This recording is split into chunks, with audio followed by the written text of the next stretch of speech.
Hi, this is a quick lecture that kind of continues the intro lecture in terms of just kind of an overview of where things are at with multicultural children's literature. Favorite quote. So I talked last lecture regarding what we consider descriptors of multicultural children's literature. And one of them was identity culture. And I think that's because we're not just addressing race and ethnicity and I don't know, religion. Like there's lots of crossovers. And so I see socioculture as combining social and cultural factors, but I see that as the identity culture that we talked about briefly last lecture. And there's so many out there that you know a ton of them. I'm going to give you a couple of examples of identity cultures, or you can call them sociocultures, like the LGBTQ culture. There's a deaf culture. I mean, the list goes on. Amish culture, skateboard culture, like what student culture, gaming culture, football culture. There's just so many um, identity cultures that meaning that you could be a different religion, a different skin tone, a different ethnicity, a different everything, and be in an identity or social culture. Here's a picture of my twins for Halloween. That's Sherlock Holmes on the left and Buddy Holly on the right, and you'll never guess. This is one of my cultures. My identity cultures would be a mother of twins because mother of twins and then twin mother of twins. So those things are kind of out there a little bit. Not that I really belong to any of that, but there's a certain attributes to my identity culture of being a twin with twins. So I'm sure you can come up with a number of identity cultures in your family, your circle, your groups, right? So just like right now, think of one. Have that in your head. And there's some easy ones, there's complicated ones, there's the ones that are specifically connected to your ethnicity, your family culture. So there's lots of connections there. Another identity culture that I had growing up reminds me of this book, Maggie and the Pirate. And it's a story about three kids that just like wander around in the world doing their thing, important things like the death of a little one of their little pet crickets. So they're exploring, and there's not parents or caregivers or supervisors around telling them what to do. And I think that's an interesting thing, and I really embraced that when I was young. That we were kicked out of the house, especially in the summer. In the morning with a peanut butter and jelly sandwich in a bag, and asked not to come back home until the streetlights came on. So I think there's really important things that books do that really help to draw children in, and there's so many different things to think about. I guess just a casual way of kind of relating to this quote from Madsen in her 2012 article, where she said, "Throughout my practice as an early childhood educator, children's picture books have always been used as a critical tool for engaging children in powerful conversations that are developmentally appropriate, addressing issues of equity and social justice." And I touched on that briefly last lecture, where we could talk about the really important issues to children, all sorts of issues, political, social, all sorts of issues that they see anyway. And if we can give them that forum in children's books that address it specifically to their age group, that's the developmentally appropriate, right? So we're going to make sure that preschool issues are more gentle than high school issues, right? When we're looking at children's books, and just wanting to remind you that technically children's books go up to young adult books, which are age 18. So we really have a lot of different books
And so this quote from Morgan from 2009, it is important to start when children are very young when teaching them to develop a tolerant attitude towards people who are different than they are. So that kind of was the thrust of Amazing Grace.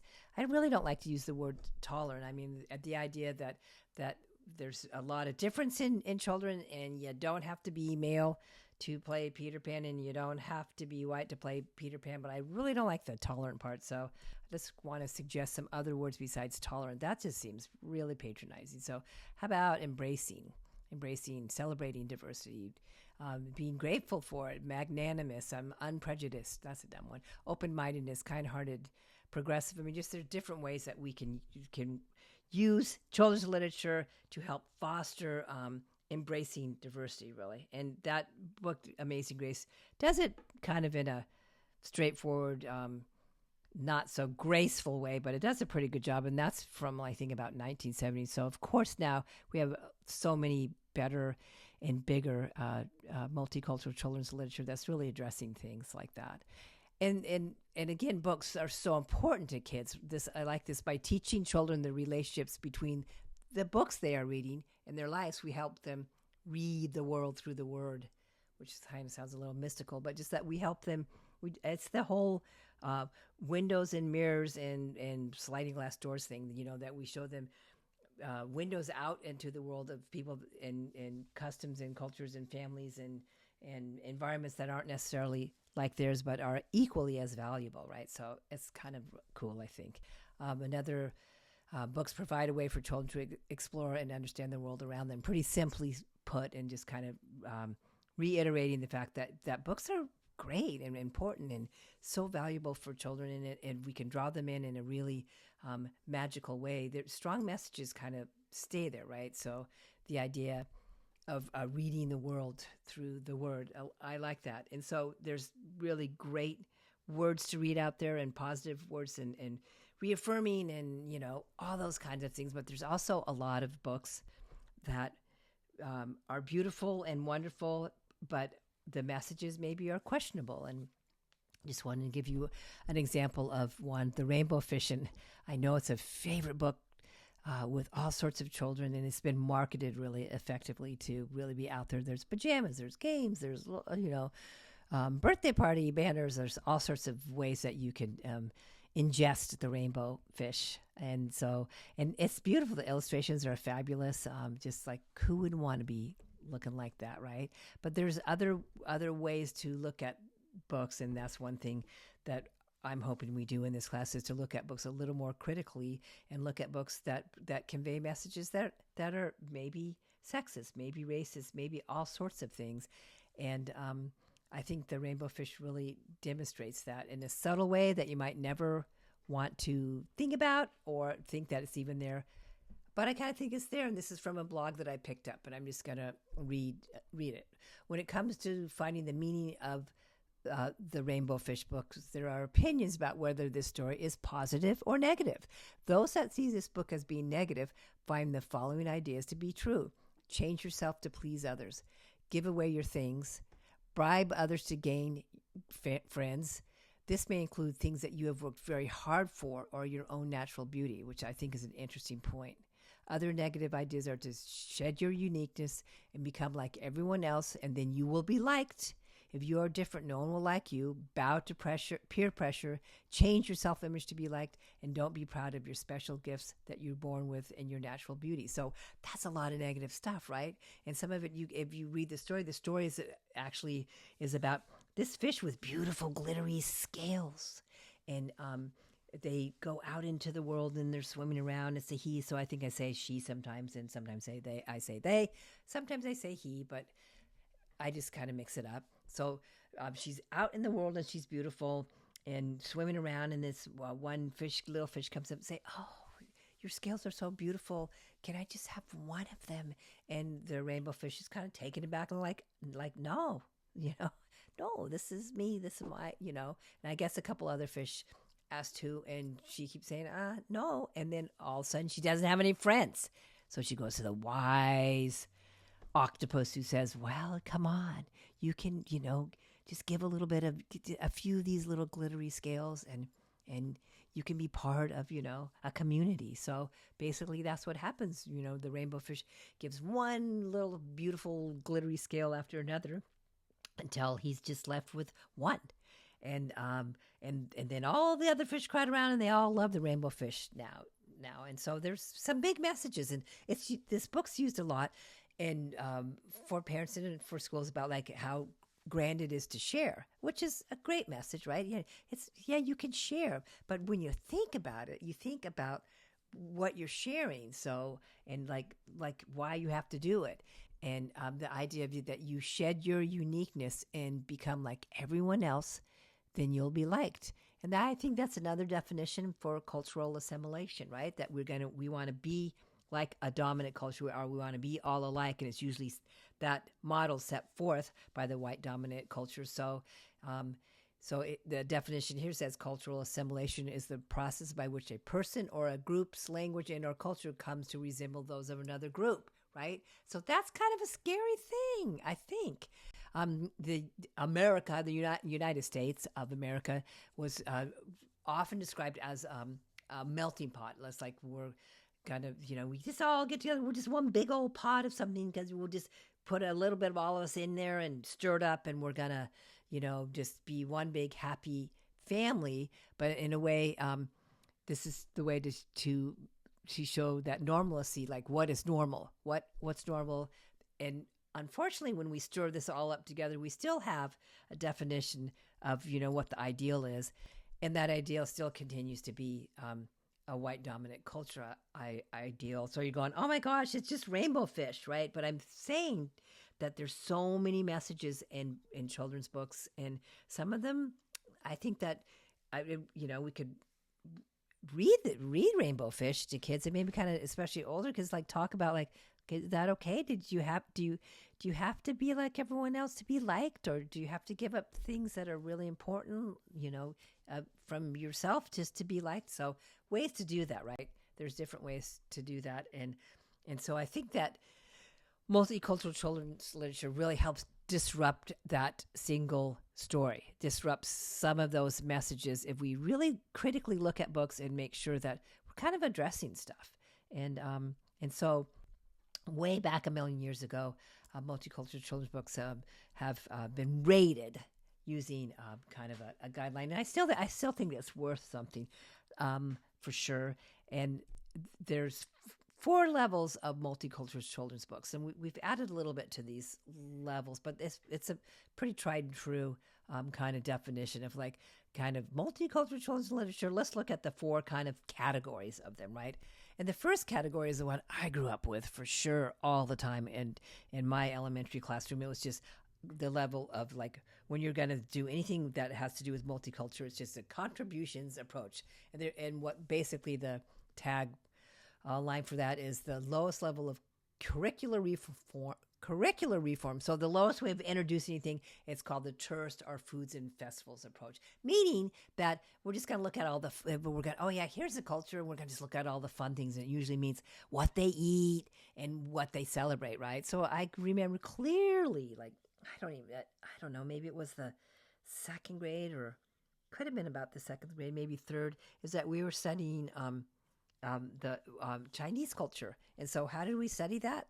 We got our little chopsticks, and we got little bowls of white rice, and I think we made some little paper kind of triangle hats, and I remember it strongly. And that was a long time ago, right? So, but I don't remember really doing anything else with that whole thing. So a lot of times the only time that we look at other groups, other ethnicities, other cultures is like during like big holidays and stuff, and right? And never, so then it just becomes when that tourist approach is like, you just kind of look at them almost as like, oh yeah, you're going to a zoo and like, look at this exotic animal, or like, oh, isn't that cute? Wow, beautiful costumes or something. So that is like not the way to really dig in and understand our fellow citizens, right? I mean, that we want to, not to say that, oh my gosh, foods and festivals isn't important. I mean, it's so fun, right? It's like if we can think of our own cultures or identities and celebrations, I mean, yeah, they involve food and they involve fun. So So I'm not trying to shove that all off the side, but I think it's really important that we recognize that there's more to that for sure. There's more to that. So, oh yeah, one more. Okay, is while this approach is a sufficient way to introduce said culture, it may not suffice. So I don't really agree with that. That's why I bracketed things. So again, not sufficient at all, and used all the time, right? So, like like when we talk about Thanksgiving, that's when we talk about indigenous people, like really, so they get one whole month, right? Or if we want to look at Chinese Americans, okay, let's bring in, or Vietnamese, or so many groups that celebrate a new year in a better way than I did. That's when we do it. We do it during February, when the Chinese New Year's, or any of the New Year's that are kind of around then, or like Cinco de Mayo, right? That's when we're going to be doing stuff like this. I mean, so mixed messages for sure when we use that tourist approach. Second one, additive level. The second level is an additive approach where we're going to kind of do a lot of stuff I already talked about, but maybe we're going to make it a little more authentic by bringing in people that at least maybe come from this group or identity or culture, and just kind of, okay, here we're just like, padoom, here we are in a nutshell, and kind of make it pretty performative and fun and stuff. And so from my perspective, that's like just slicing everything up into little bite-sized pieces, right? So like, okay, now we know how this is. We're just going to give you some markers of this culture or ethnicity. We're going to just show you like kind of the high points, and we're not going to go anywhere else with it. So, and definitely for teachers, easiest to do these first two levels of multicultural multiculturalism. So it doesn't have to necessarily be books, right? But and because you could just find tons of stuff on the internet. And sometimes teachers like, oh my gosh, I need something, and you can find tons of books that kind of just really help, back up all of this stuff. So it's still a very common way to introduce people outside of what of you, who you are, a lot of times. And again, really kind of pointing back to starting off with a white dominant culture and going from there. So there's a couple more levels, and they're better. So, obviously it gets better, right? So level 3, the transformation approach, which is pretty simple. Students view concepts, issues, events, and themes from the perspective of diverse ethnic and cultural groups and identity groups. I'm going to add on to there too. So just a much, again, you can fold in some really cool stuff, but you just make sure that you're looking at, embracing diversity, considering, the biases out there, making sure that the perspective or point of view isn't always just from the dominant culture, but everyone's folded in, and their side is told too. For an example, like Thanksgiving, wow, when I was growing up, it was like the Pilgrims, now they don't have the Indians anymore and a lot of stuff, but they still have the Pilgrims, right? So because they're not going to, that somehow that's being more respectful. But there's lots of different takes on that first Thanksgiving and other Thanksgivings, and how you can still fold in that stuff, but do it from not the perspective only of the Pilgrims, who thought they were magnanimous and helping, and let me give you all this, but really from both sides of the story. And there's so many examples for that. I mean, we look at border crossings, and we look at immigration, migration, and like, let's get it from all sides. Let's make sure we do that. And then, ways that we look at the evolution of representation of females in books, and the mainstreams of our life and stuff. There's so many great children's books, multicultural children's books that are out there for that. Perfect example, the whole start of the civil rights movement, in 1965, basically was because of Rosa Parks sitting, and it was a calculated thing to do, to sitting in a bus and refusing to get off of the bus or go stand up in the back of the bus because a white person came on the bus. So certainly not trying to downplay Martin Luther King and all the other activists that really helped in that really important time to try to desegregate and show respect for people outside of the white dominant culture. And there's really cool ways to do it. I mean, if you don't know, Rosa Parks, if you don't know, in 1965 and before, that public transportation buses, that if there was an invisible line, so the more white people that came on the bus, that meant that black folks had to go into the back of the bus, and then we ran out of seats. Then black citizens had to stand up to allow white citizens to stand up, and Rosa Parks didn't stand up one day, and she got arrested, and that really helped kind of catapult a lot of issues that were really needed to be addressed, right? So just big stuff, migrating from another country because of the horrors that are going on in your country and stuff. Just important things, but done again in a really socially developmental way. Not.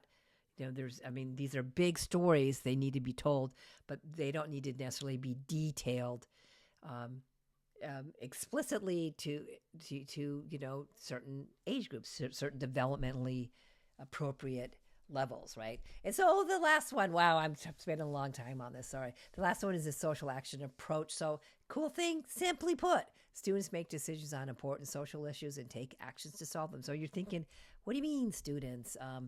Well, I mean that a lot of students, and I mean from the younger grades as well, too, that they can look at stuff and they can say, like, is that fair? Is that fair?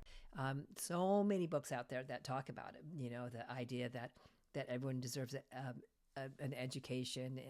And if I had a magic pencil, I would draw girls and boys together as equals. So just some same famous stuff from Malala's magic pencil book. And this is another one great book, Every Last Drop, Bringing Clean Water Home, just in lots of issues and children's books on this subject, accessible water around the world. And just a quick example, Rachel Beckwith, she read some of those books, right?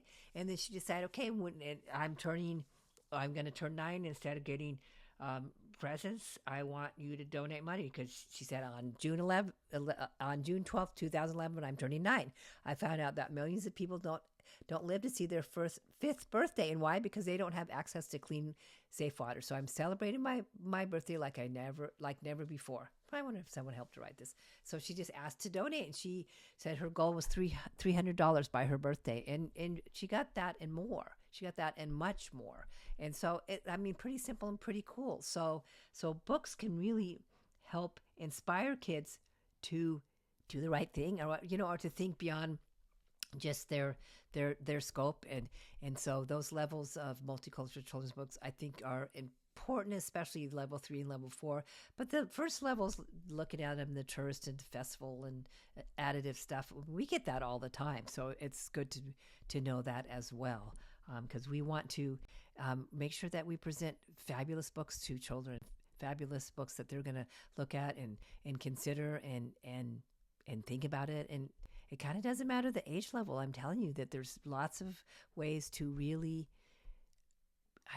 draw kids in and see the world and know that they can help make the world a better place, for sure. And good books really do that. Beautiful multicultural children's books so do that. Okay. Sorry for how long this was. Dang, I didn't mean to do that. But thanks for listening.